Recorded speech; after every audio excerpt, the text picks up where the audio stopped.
I grew up in a small town in South America, nestled between the dense jungle and a lazy river that snaked its way through the landscape. The place was vibrant by day, filled with the sounds of children playing and the market bustling with activity. But at night, an eerie silence would settle over the town, broken only by the distant croak of frogs and the occasional rustle of leaves in the wind.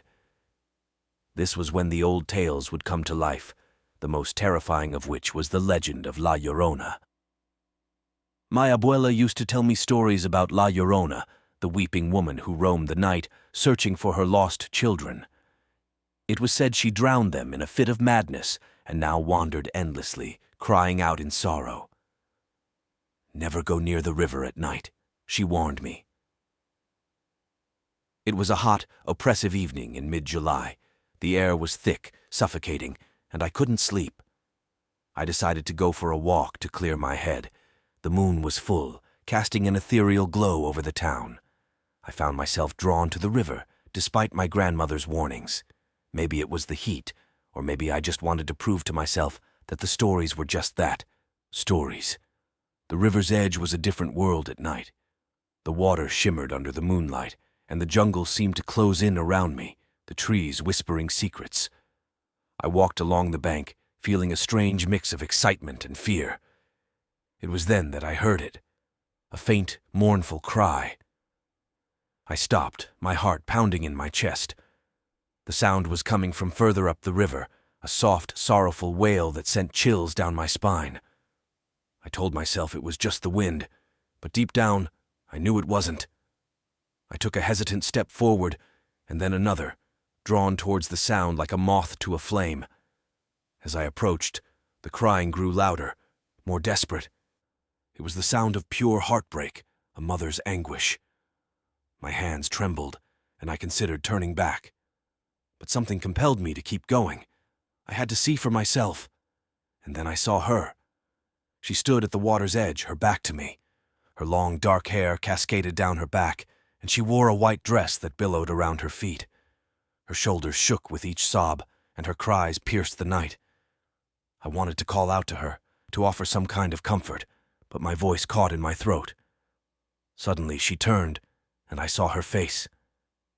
It was a mask of grief, her eyes hollow and rimmed with red. Her mouth twisted into a silent scream, and for a moment I was paralyzed with fear.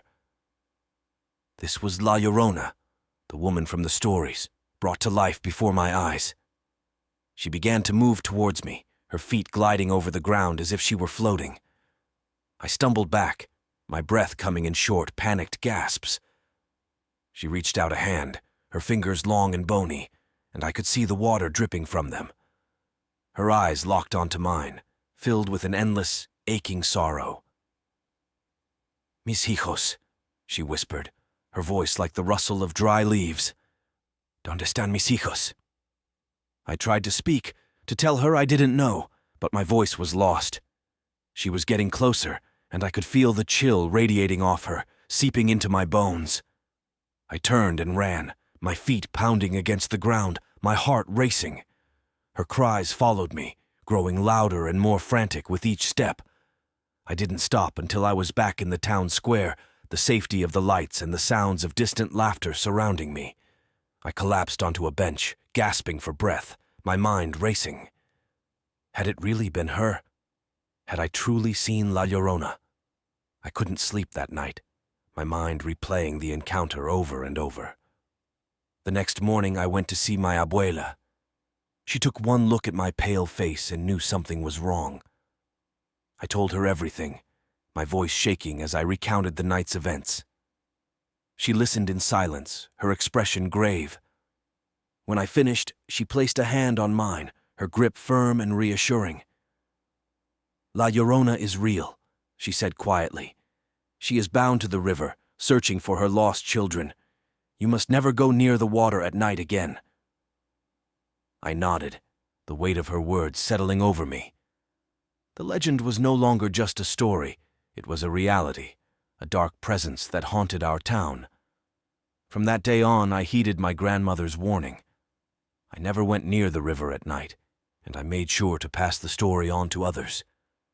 The legend of La Llorona lived on, a cautionary tale to keep us safe. But sometimes on those hot, oppressive nights, I could still hear her cries, faint and distant, carried on the wind. And I knew she was still out there, forever searching, forever weeping.